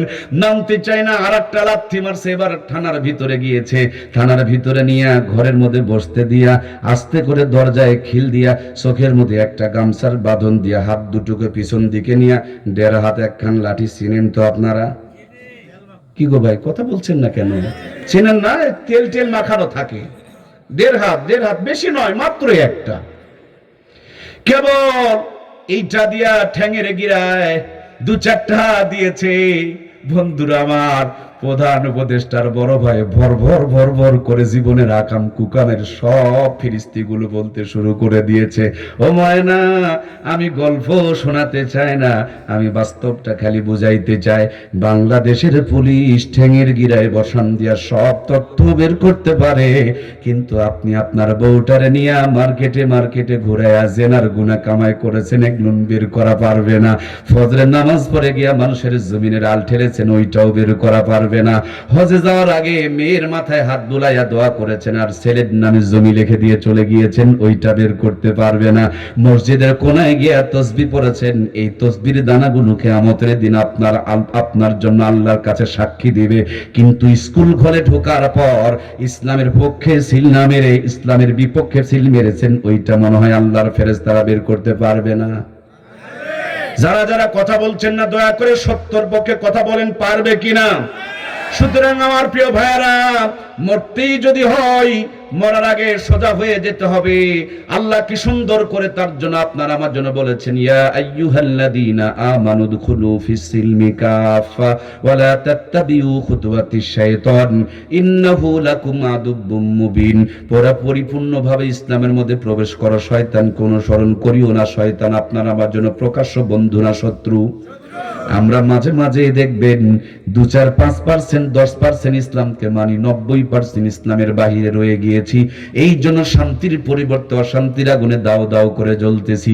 দেখবেন হাজী সাহেব হাজী রুমাল দিয়া মুখটা ঢাকা, কিন্তু হাজীর বউ বেটির দিকে তাকায় দেখেন বুকের মধ্যেও কোনো অন্যা। ও হাজী সাহেব, আপনার রুমাল নামান, বউ বেটির বুকের মধ্যে রুমাল কেটে পর্দা করে দেন। কি গো? সুতরাং আপনার মুখ দেখলে কোনো গুনাহ হবে না, কিন্তু ওদের বুকের দিকে তাকায় দেখলে চোখের জেনার গুনাহ হবে। কথা বলুন ঠিক কিনা? মসজিদের কোনায় বসে বসে কি সুন্দর করে জিকির করেন, সুবহানাল্লাহ সুবহানাল্লাহ সুবহানাল্লাহ। পক্ষান্তরে ঘরের মধ্যে 14 গোষ্ঠী বসে বসে রিমোট টিপে কিরণমালা কিরণমালা কিরণমালা। একজনের জিকির সুবহানাল্লাহ, 90 জনে জিকির করে কিরণমালার কটকটি পাখি। এই জন্য বাংলার জমিন থেকে আর খাদিজা ফাতেমা বের হয় না, এখন কিরণমালা কটকটি পাখির সিরিয়াল ধরেছে। কথা বলুন ঠিক কিনা? এই তো মাত্র 50 বছর আগে, যেদিন কোন চেয়ার মায়েদের দখলে ছিল না, যেদিন আমরা স্মার্ট ডিজিটাল ছিলাম না, যেদিন আমাদের হাতে মোবাইল ফোন ছিল না, ঘরে ঘরে কারেন্টের আলো জ্বলতো না, যেদিন আমাদের ঘরে ফ্রিজ ছিল না, কিন্তু যেই দিন আমাদের কাছে কোরআন ছিল, যেদিন আমাদের মা বোনদের মাথায় কাপড় ছিল, যেদিন আমাদের ঘরে নামাজ ছিল, যেদিন আমাদের ঘরে আমার ভাইরা ইসলামী অনুশাসন ছিল, সেই দিন ভাঙা ঘরে মাসকালার ডালের তেলানি হতো। একবারের তেলানি যেন গোটা গ্রামটাকে মোহিত করে ফেলে দিত। একদিন আতপ চালের বিরিয়ানি খেলে 2 দিন পর্যন্ত হাত থেকে সুঘ্রাণ ছড়াতো। আপনার আমার মূর্খ নানুয়ার দাদুরা পায়ে হেঁটে হেঁটে জয়পুরহাট চলে যেত। খবর নিয়ে দেখুন, স্টেশনের পূর্ব পাশে লবণ মাখানো ইলিশের মাছ বিক্রি হতো। সেরে করে বিক্রি হতো, কেজিতে বিক্রি হতো না, সেরে বিক্রি হতো। 5 টাকা 6 টাকা সের বিক্রি হতো। ইজি পাওয়া রিক্সা ভ্যান ছিল না, পায়ে হেঁটে হেঁটে ওখান থেকে চলে এসেছে রহমতপুরে। পুকুরের ঘোলা পানি দিয়া মূর্খ নানিয়ার দাদি অর্ধ পচা ইলিশের মাছ কোন মতন ধৌত করে খেরের চুলায় বসে জালটা ধরাইছে, বিসমিল্লাহ বলে মেছের কাঠিটা ঠুকে দিয়েছে। গুনগুন গুনগুন করে আগুন জ্বলছে, দরুদ শরীফের তেলাওয়াত চলছে, মাথার উপরে কাপড় রয়েছে, পেট ঢাকা পোশাক রয়েছে, ঘরে নামাজ রয়েছে, কোরআনের তেলাওয়াত রয়েছে। যেই টাকা দিয়ে ইলিশ মাছ কিনছে সেটা হালাল টাকা দিয়ে কিনছে। যেই বেচারি কিনেছে তিনিও ফজরের নামাজ পড়ে গিয়ে বাজার থেকে ইলিশের মাছটা কিনে নিয়ে এশার নামাজ পড়ে বাড়িতে ঢুকেছে। এই জন্য একদিন যদি ইলিশ মাছ আর পান্তা ভাত খাওয়া গেছে, কম করে হলেও 3 দিন ধরে হাত থেকে সুঘ্রাণ ছড়াইছে। কথা বলুন ঠিক কিনা? সেই নানি দাদিদের স্মৃতিচারণে পহেলা বৈশাখ উদযাপন করি আমরা। 6 টাকার কেজি ইলিশের মাছ 6000 টাকা দিয়ে সাগর থেকে আমদানি করে নিয়ে আসতেছি আমরা। নরমাল চুলা ভেঙে দিয়ে গ্যাসের চুলা ঢুকিয়েছি আমরা। সাধারণ মশলা বাতিল করে রাঁধুনি গুঁড়া মশলা ব্যবহার করছি আমরা। মূর্খ নানি দাদিদের নাতনিদেরকে MA pass BA pass degree pass করিয়েছি আমরা। কত উন্নতি করেছেন, গুণে শেষ হবে না। 6000 টাকার কেজি ইলিশের মাছ বরফ দিয়ে প্যাকেটিং করা, তারপরে 3 তলা বিল্ডিং এ বসে ডিগ্রি পাস বউ রকমারি কায়দায় গ্যাসের চুলায় বসে রাঁধুনি গুঁড়া মশলা দিয়ে সুন্দর করে রান্না করে। রান্নার পর খাবার সময় নাকে নিয়ে চেক করতে হয় ইলিশ না সিলভার কাপ, ঠিক কিনা? আগে কি সুন্দর দিন কাটাইতাম আমরা। কি যুবক ভাইরা আমার সাথে একটু তাল মিলান না? আগে কি সুন্দর দিন কাটাইতাম আমরা, আগে কি সুন্দর দিন কাটাইতাম। ফজর যখন হইতো মাঝে মাজান দিত, মধুরা জান শুনে বিছানা ছাড়িতাম আমরা, মধুরা জান শুনে ঘুম ছাড়িতাম। যতই থাকুক কাম আগে নামাজ পড়িতাম, হাজার থাকুক কাম আগে নামাজ পড়িতাম। নামাজ পড়িয়া কোরআন পড়িতাম আমরা, নামাজ পড়িয়া তেলাওয়াত করিতাম। আগে কি সুন্দর দিন কাটাইতাম আমরা, আগে কি সুন্দর দিন কাটাইতাম। জোরে বলুন মারহাবা। শুধু কোরআন সুন্নাহ ছিল। মূর্খ নানি দাদির বিয়ে হয়েছে, হাফ প্যান্ট পরা নানি দাদিকে নানু আর দাদুরা বিয়ে করেছে। তখনকার জামানার নগদ 500 টাকা পণ দিয়ে বিয়ে করেছে। দাদারা যারা কথা আছেন একটু বেঁচে আছেন দয়া করে উত্তর দিবেন, ঠিক কিনা? ওই জামানার 500 টাকা দিয়ে কিন্তু 5 বিঘা জমি কিনে পাওয়া।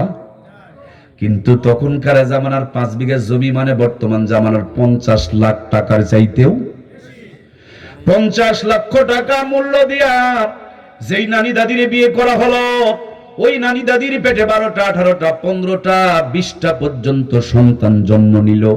একজন নানি দাদিকেও কসাইখানা নিয়ে পেট ছিঁড়ে বাচ্চা বের করা দরকার পড়লো? সব কটা সন্তানকে বুকের দুধ খাওয়া লালন পালন করেছে। কোটার দুধ তো ছিলই না, গাভীর দুধের দরকার পড়তো না, বরঞ্চ বাচ্চার দুধ খেয়ে শেষ করতে পারতো না, বুকের মধ্যে এক্সট্রা করে কাপড় ব্যবহার করতে হতো। কথা বলুন ঠিক কিনা?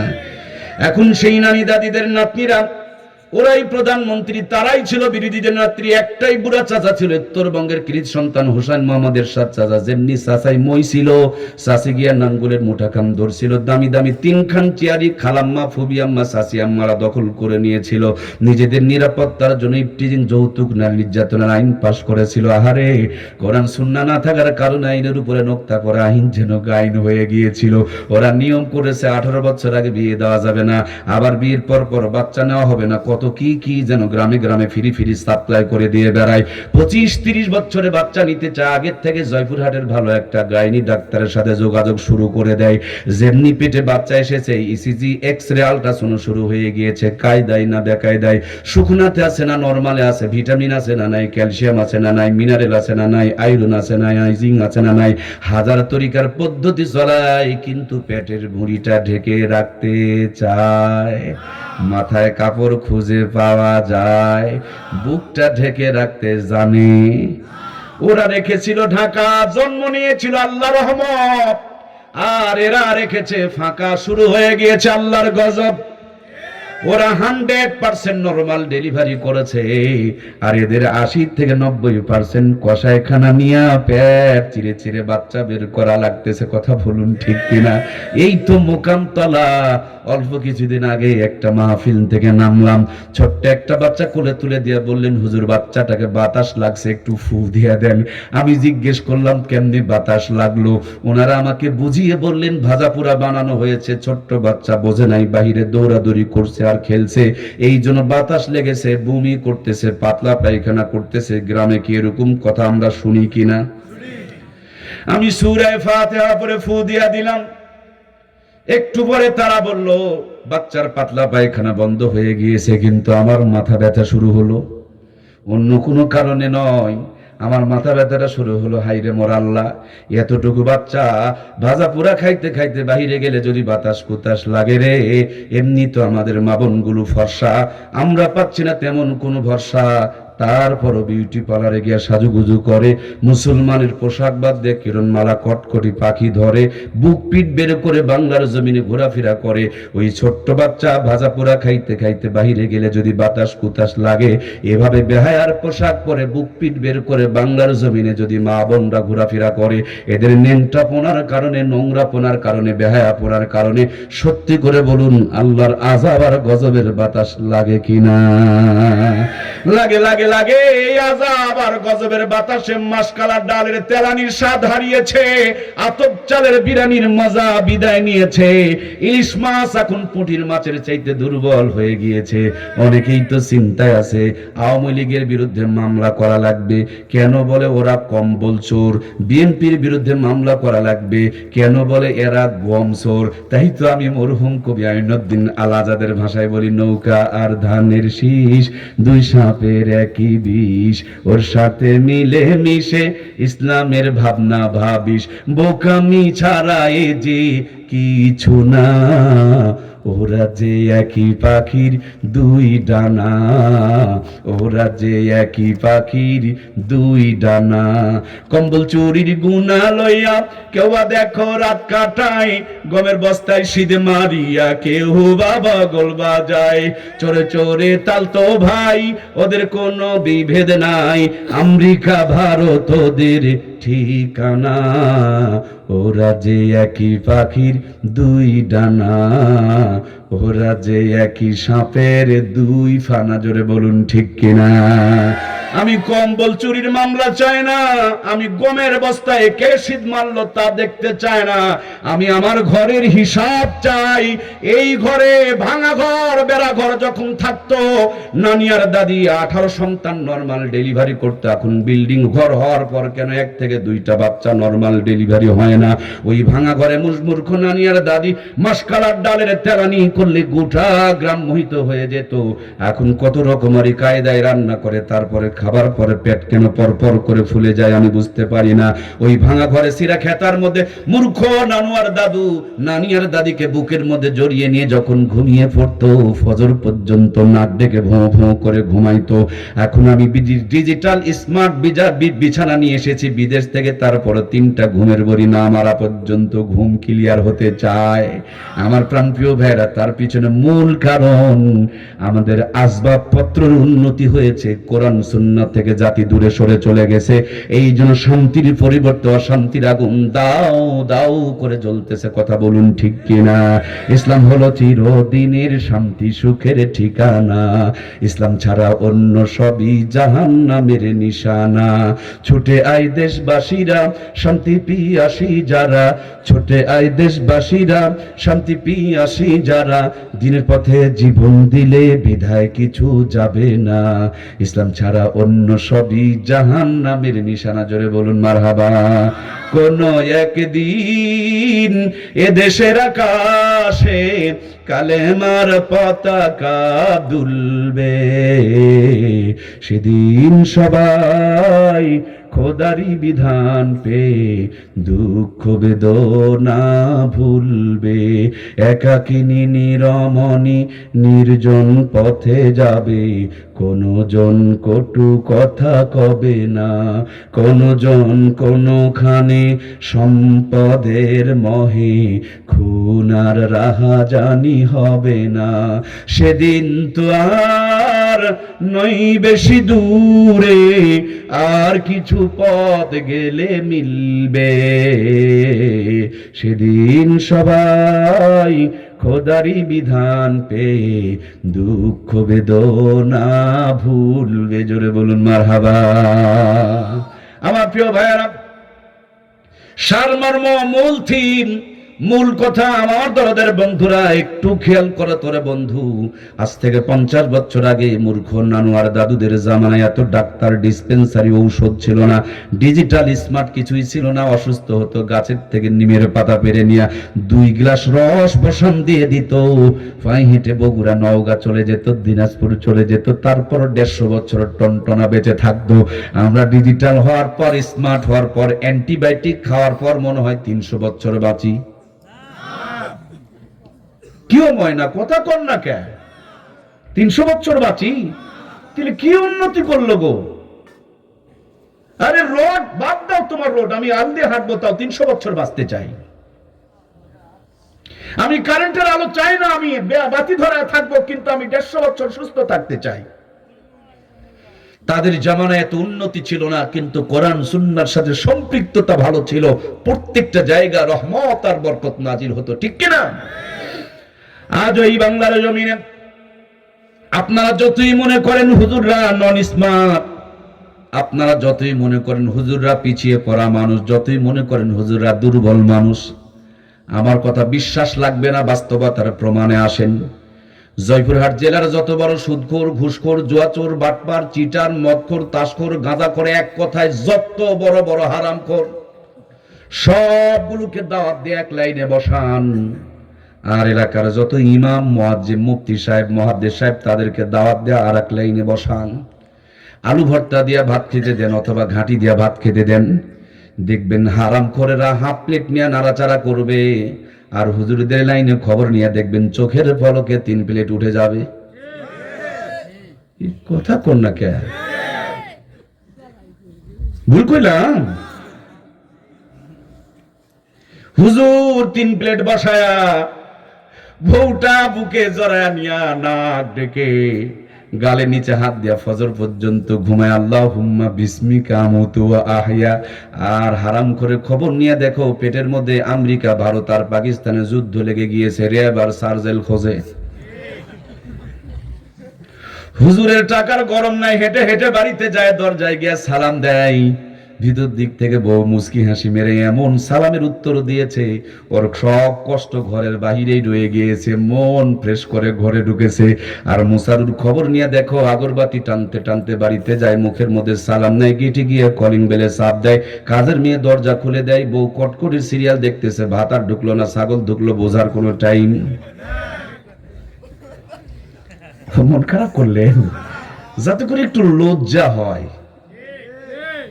আরে হুজুরদের অবহেলা করো কেন রে ভাই? খাও দেখে, আমাকে সমান খাও দেখে। তুমি খেলে তোমার টাকা দেখি না খাওয়া লাগবে, আর আমাদের ফ্রি খেয়ে শেষ। আজকেই 2 দিন 2 জায়গা খেয়ে আসলাম, কালকেও 2 জায়গা আছে, পরের দিনও 2 জায়গা আছে। ওরা মনে করছিল যে মৌলবীরা খাওয়া পাবে না, এখন এরা দেখে মাথা খারাপ যে মৌলবীরা খায় শেষ হয় না। কথা কন, কথা কন। এরা মনে করেছিল যে হুজুরদেরকে মনে হয় কেউ দাম দিবে না, কিন্তু হুজুরদের দাম, শান, মান, মর্যাদা কে বাড়িয়েছেন? ওরা কোরআনের পাখিটার ইজ্জত কেড়ে নিতে চেয়েছিল। আরে আজকে যদি তুমি বেঁচে থাকতেন, বাংলাদেশে এমন কোন ময়দান আছে সেখানে জায়গা দেওয়া যেত? মামুনুল হকের নাম শুনেছেন আপনারা? ইস, লোকটারে কিভাবে ফাঁসায়া দিল। আমার ভাইয়েরা, যারা ফাঁসাইতে চেয়েছিল তারা এখন ফেসে মামু বাড়িতে গেছে, ঠিক কিনা? কোরআনের পাখি আজও আছে। কি টর্চার টানা করছে, কিডনি ড্যামেজ হয়ে যাচ্ছে। ওরা ক্ষমতার জোরে কিছুদিন চেয়ার দখল করে নিয়ে সেলুট নিয়েছে, কিন্তু কোরআনওয়ালাদের সেলুট আজীবন আল্লাহ তাআলা বলবৎ রেখেছে। সুবহানাল্লাহ বলেন। মামুনুল হক যদি জয়পুরহাটে আসে, কোন চার দোকানে যদি বসে, আর দোকানদার যদি মুসলমান হয় আর চিনতে পারে এটা মামুনুল হক, সত্যি করে বলেন, 4 বিল তো নিবে? কথা বলছেন না কেন গো? যদি কোনো মিষ্টির দোকানে গিয়ে 1 কেজি মিষ্টি চায়, আর দোকানদার যদি চিনতে পারে যে এটা মামুনুল হক, 1 কেজি দিবে না, আরো 5 কেজি বেঁধে দিবে। এখন চিন্তা করতেছে যে আর কত আবদ্ধ থাকি, একটু রিক্সায় চলে জয়পুরহাটটা ঘুরি। কোন রিক্সায় যদি চড়ে আর রিক্সাওয়ালা যদি চিনতে পারে এটা মামুনুল হক, অথবা মিজানুর রহমান আজহারি, অথবা রফিকুল ইসলাম মাদানী, অথবা আমাদের আমির হামজা ভাই, ভাই আমার রিক্সাওয়ালা যদি চিনতে পারে, সে যদি মুসলমান হয়, রিক্সা ভাড়া তো নিবে? পানাওয়ালা নিবে? নিবে নিবে? উনি এমপি নয়, মন্ত্রী নয়, ক্ষমতাশীল নয়, কিন্তু কোরআনওয়ালা, আহলে কোরআন। এজন্য মরার আগ পর্যন্ত তাদের ইজ্জত বাড়িয়েছেন কে? আমি দেখেছি, আমি নিজে দেখেছি আমার কলিজার টুকরা ওস্তাদ আহমদ শফি সাহেবকে। ক্লাসে যাওয়ার 10 মিনিট আগে এসে দাঁড়িয়ে আছি যে হুজুরের জুতাটা একটু সোজা করে দেওয়ার যদি সুযোগ হয়। আমি আসার আগে দেখি কেউ বুকলে নিয়ে বসে আছে। 3 দিন চেষ্টা করে পারি নাই। এখনো কোরআনওয়ালাদেরকে বেশি দিন জুতা সোজা করে পায়ে দিতে হয় না, বাচ্চারা তাদের সেবা যত্ন করার জন্য জুতা সোজা করে দিয়ে রাখে। ওরা মুরব্বীদের জুতা সোজা করে দেয়, ওরা মুরব্বী হলে ওদেরও আবার বাচ্চারা জুতা সোজা করে দেয়। তার মানে শুধু কোরআন ওয়ালার দাম না, কোরআন ওয়ালার জুতারও দাম আল্লাহ তাআলা বাড়িয়ে দিয়েছেন। সুবহানাল্লাহ। শুধু দুনিয়াতেই নয়, জয়পুরহাটে ওলামা পরিষদের পক্ষ থেকে আমরা কুড়িগ্রামে ত্রাণ দিতে গিয়েছিলাম। ফিরার সময় ধরলা নদীতে ব্রিজ পার হব, শুনলাম যে এখানে ঘুঘু মুন্সির কবর আছে। আমার সঙ্গে অনেকেই গিয়েছিলেন, তো আমরা মনে করলাম যে একটু কবরটা জিয়ারত করে আসি। মাঠের মাঝখানে আল্লাহর ওলির কবর, গাছের নিচে চোখ বন্ধ করে দাঁড়ালাম, মনে হয় কলিজাটার মধ্যে একটা জান্নাতি বাতাস লেগে গেল। ফুল গাছ ছিল, আমার ফুল গাছটার নাম মনে নাই। ফুলেরও গন্ধ হতে পারে, কবর থেকেও গন্ধ আসতে পারে। আমার ভাইরা তাই বলে সব নাক দিয়ে এই গন্ধ পাওয়া, সব হাত দিয়ে এই গন্ধ পাওয়া যাবে? যদি কারো সর্দি লাগে বলুন তো, আতরের গন্ধ কি পাওয়া যায়? আবার শীতের দিনে কিছু মানুষ দেখবেন প্রস্রাব করার পর, পায়খানা করার পর পানি খরচ করে না।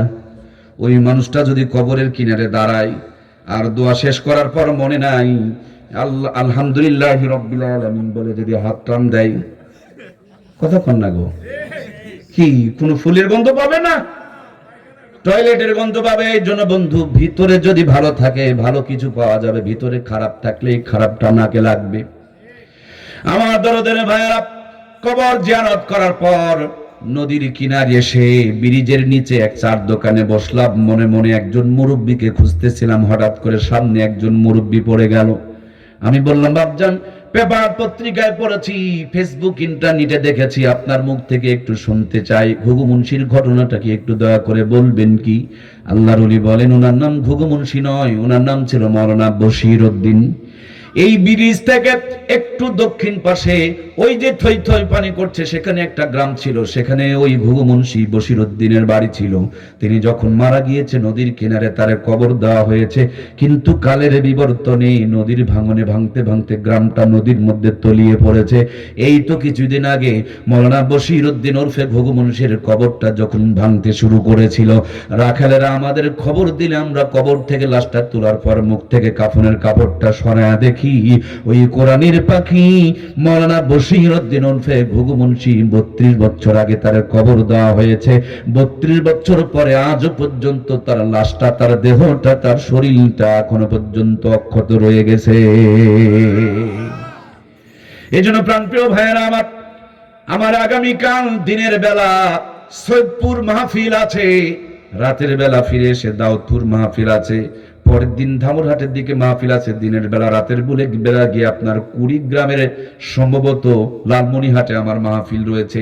এই লম্বা পথ যখন আমরা চিনি না, তখন মাঝে মাঝে মোবাইল ফোনে ডাটাটা অন করে নেই, এরপরে লোকেশন নামক একটা সফটওয়্যার আছে, লোকেশনটাকে চালু করে নেই, তারপরে যেখান থেকে যেখানে যেতে চাই সেখানে একটা চাপ দিয়ে দেই, তখন রাস্তার দূরত্ব দেখায়, কত ঘন্টা সময় লাগবে, কখন রওনা করলে কখন পৌঁছা যাবে, গাড়ি কত গতিতে চলতেছে, ডানের গ্রামের নাম কি, বামের গ্রামের নাম কি।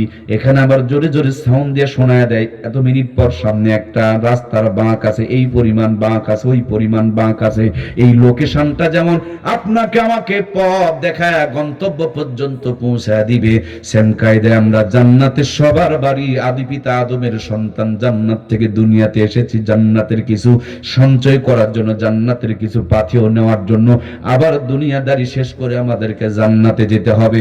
আমরা যেন রাস্তা ভুল না করি, পথ যেন হারিয়ে না ফেলি, এই জন্য কোরআনুল কারীম নামক একটা সফটওয়্যার, একটা গাইডলাইন, একটা ক্যাটালগ আল্লাহ তাআলা দান করে দিয়েছেন। এইটা যদি কেউ সিনার মধ্যে নিতে পারে, মেমোরিতে গেঁথে নিতে পারে, এই কোরআনের পথ আপনাকে আমাকে জান্নাত পর্যন্ত পৌঁছায় দিবে।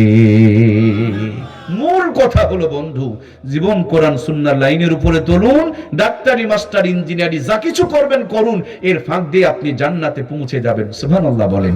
জয়পুরহাটে গিয়েছেন, ট্রেনে তো চড়েছেন, ট্রেনে চড়ে বসবেন, দেখবেন এই ট্রেনের লাইন কখনো আপনাকে ধামুরহাট নিয়ে যাবে না, এই ট্রেনের লাইন কখনো আপনাকে খেতলাল নিয়ে যাবে না।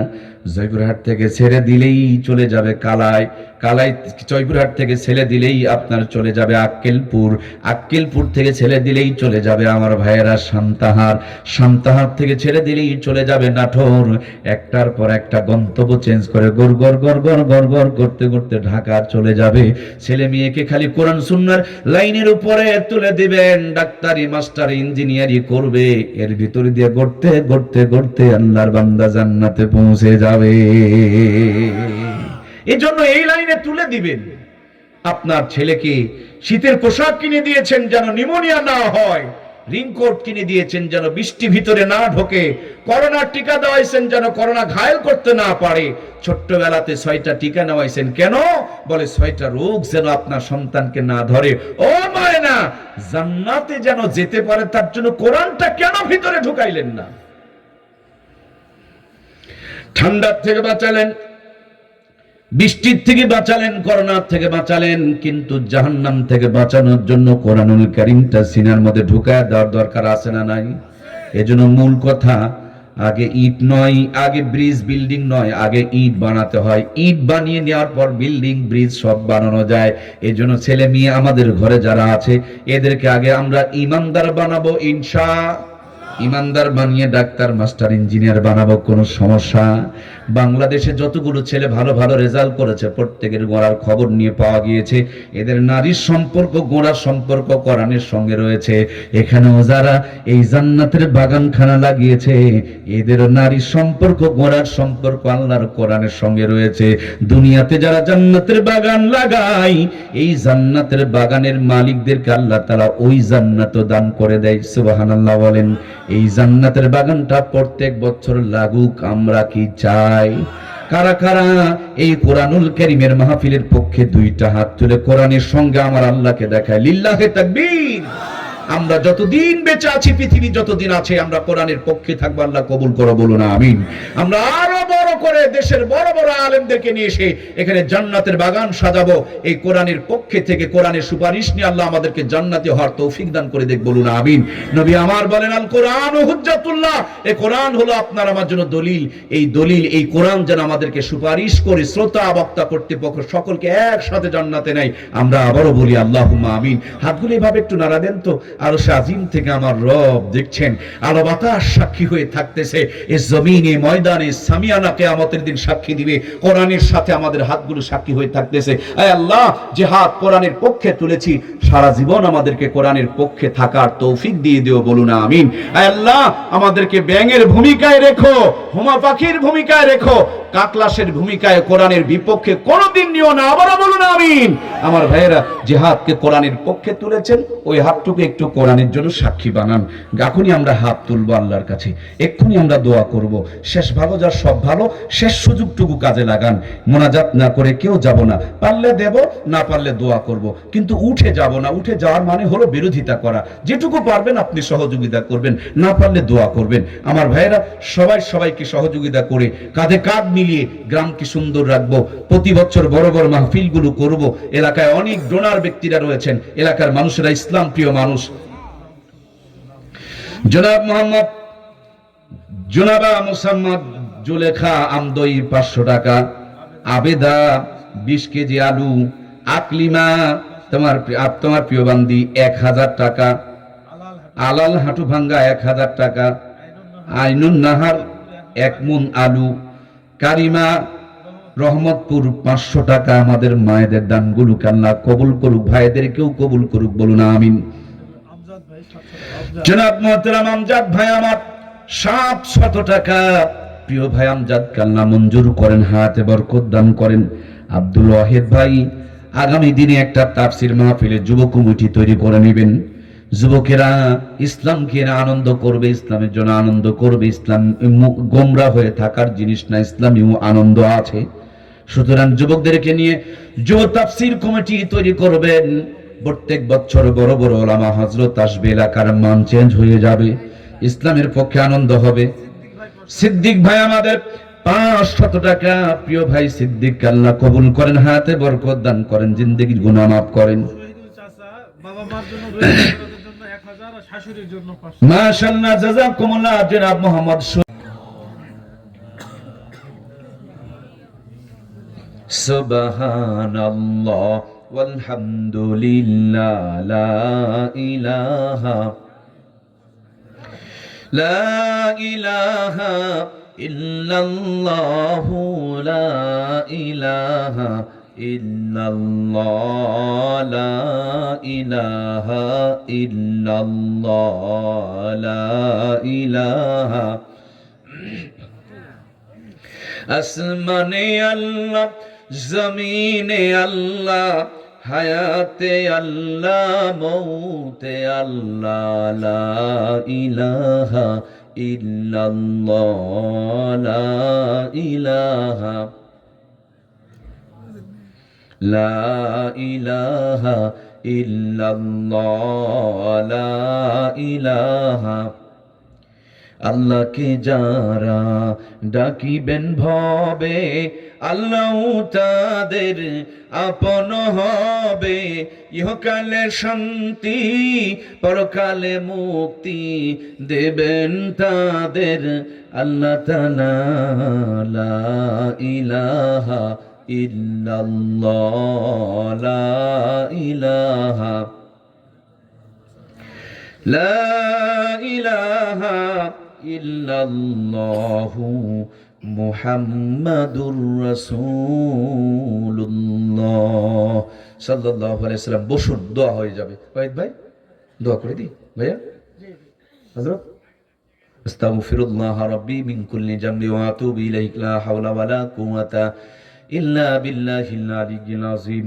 আল্লাহুম্মা সাল্লি আলা মুহাম্মাদিন ওয়া আলা আলি মুহাম্মাদ কামা সাল্লাইতা আলা ইব্রাহিম ওয়া আলা আলি ইব্রাহিম ইন্নাকা হামিদুম মাজিদ।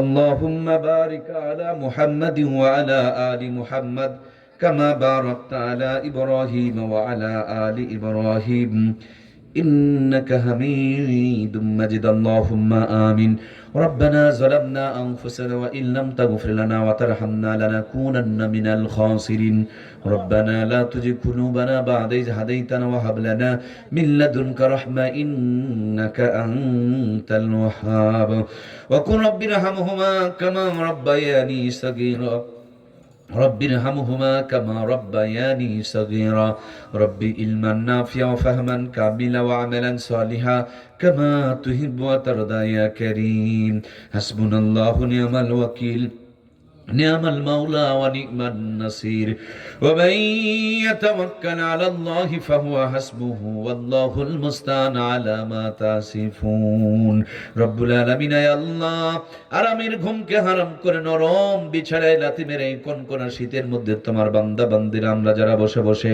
তোমার কোরআনুল কারীমের মাহফিল থেকে দুইখানা হাত উত্তোলন করেছি, মেহেরবানি করে আমাদের জিন্দেগীর সমস্ত গুনাহগাতাগুলো মাফ করিয়া দাও। কঠিন কিয়ামতের দিন মুসিবতের আদালতে আজকের আয়োজন খানা শ্রোতা বক্তা কর্তৃপক্ষ এলাকাবাসী সকলের জন্য নাজাতের জড়িয়া বানায়া দাও। শুরু থেকে এই পর্যন্ত যত কথা আলোচনা হয়েছে প্রত্যেকটা কথা আমাদের সকলকে আমল করা তৌফিক দিয়ে দাও। ওগো আমাদের রব, তুমি তাকিয়ে দেখো রে মালিক, যে বান্দার বান্দিগুলো কোরআনের জান্নাতের বাগান কোন সাজিয়েছেন, আমার যুবক ভাইয়েরা বড় কষ্ট করে আয়োজন করেছেন, এই গভীর রাত পর্যন্ত বসে বসে যারা কোরআনের আলোচনা সব শ্রবণ করেছেন, কোরআনের সুপারিশ নিয়ে আমাদের একসাথে তুমি জান্নাত নসিব করে দিও। জিন্দেগীর সবচাইতে বড় তামান্না সোনার মক্কার মদিনা, ওই মক্কা মদিনা না দেখা কবরে ডাক দিও না আল্লাহ। এই দুইখানা হাত দিয়া তোমার বাইতুল্লাহর চাদর মোবারক জড়িয়ে ধরে তোমাকে একটু ডাকার সুযোগ দান করে দিও। হাতেমে কাবাই কবুল করে নিও, মিজাবি রহমতে কবুল করে নিও, মাকাম ইব্রাহিমে কবুল করে নিও। বারবার তোমার বন্ধু রওজার পাশে সালাম দেওয়ার ব্যবস্থা করে দিও। ঘুমের ঘরে এক নজরের জন্য হলো তোমার বন্ধুর বরকতি জান্নাতি নুরানি চেহারা মোবারক দেখায় দিও আল্লাহ। আয় আল্লাহ, আমার ছোট্ট হজ কাফিলা মুর্শিদে মক্কা মদিনা হজ কাফিলা কবুল আর মঞ্জুর করে নাও। এখানে যতজন আমিন আমিন করছি আমাদের সকলকে তুমি তোমার বাইতুল্লাহর মেহমান হিসেবে কবুল করে নাও রব্বুল আলামিন। বন্ধুবর জনাব আব্দুল ওয়াহিদ ভাই ডানে বামে বসা এই কোরআনের প্রিয় মানুষগুলোকে তুমি কবুল করো। আল্লাহ আমার শিবলি ভাই সহ, সুলতান ভাই সহ যত প্রিয় ভাইয়েরা সামনে বসে আছেন, পর্দার আড়ালে মায়েরা হাত উত্তোলন করেছেন, সকলকে তোমার কাছে আমানত রেখে গেলাম। এদের প্রত্যেকের জান্নাতের জন্য তুমি নিরাপত্তাকারী হয়ে যাও। আয় আল্লাহ, এই ইউনিয়ন থেকে ৮ জন কোরআনের পাখির জন্য তারা শাহাদত বরণ করেছেন ইসলামী হুকুমত প্রতিষ্ঠিত করার জন্য।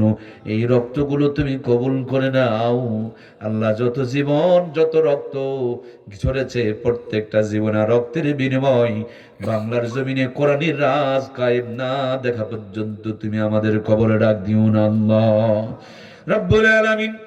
আমাদের প্রত্যেককেই কোরআনী হুকুমত প্রতিষ্ঠিত করার খেদমতে কবুল করে নাও। ইসলামী আন্দোলনের সিফাসালার হিসেবে মঞ্জুর করে নাও। এলাকায় যারা ইসলামী হুকুমত প্রতিষ্ঠিত করার জন্য শ্রম দিচ্ছেন, মেহনত করতেছেন, তাদের যোগ্যতা, হিকমত, ধৈর্য, প্রজ্ঞা আল্লাহ তাদের সবকিছুর মধ্যে তুমি খায়ের এবং বরকত নসিব করে দাও। দেশ দেশের বাহিরে যারা ষড়যন্ত্রে চক্রান্তে লিপ্ত আছে আল্লাহ তাদেরকে হেদায়েত দিয়ে দাও। যদি হেদায়েত না থাকে কওমে লূত আদ সামুদের মতন চিরতরে ধ্বংস করে দাও। প্রতিবেশী একটা শকুন মার্কা রাষ্ট্র আমাদের দিকে বারবার হিংসার নজরে তাকিয়ে আছে আল্লাহ গো, ওই শকুনদের কালো নজর থেকে তুমি আমাদেরকে বাঁচায়া দাও রব্বুল আলামিন। এদেশ যারা পরিচালনা করছেন তাদের যোগ্যতা, হিকমত, প্রজ্ঞাকে বাড়ায় দাও। এদেশের স্বাধীনতা, সার্বভৌমত্ব থেকে তুমি কিয়ামত পর্যন্ত কবুল মঞ্জুর করে নাও। সকলকে তুমি দেশপ্রেমী বানিয়ে দাও। আয় আল্লাহ, গোটা পৃথিবীর মানচিত্রে যত জায়গায় মুসলমানরা নির্যাতিত, সমস্ত মজলুম মুসলমানদেরকে এক প্ল্যাটফর্মে এসে বাতিলদের বিরুদ্ধে রুখে দাঁড়ানোর তৌফিক দিয়ে দাও। আয় আল্লাহ তাআলা, আজকের এই মাহফিলকে কেন্দ্র করে প্রত্যেকটা বাড়িতে বাড়িতে অসংখ্য মেহমান এসেছে। সবাই নারীর টানে গ্রামের বাড়িতে রওনা করে দিয়েছে। তারপরে শুক্রবারের দিন ছেলে মেয়েকে নিয়ে বাড়িতে রওনা হয়েছেন। আসার সময় একটু খালি মোবাইল ফোনে জানিয়েছে, মা গো, তোমার নাতি নাতনিকে নিয়ে আওয়াজ শোনার জন্য বাড়িতে রওনা দিলাম।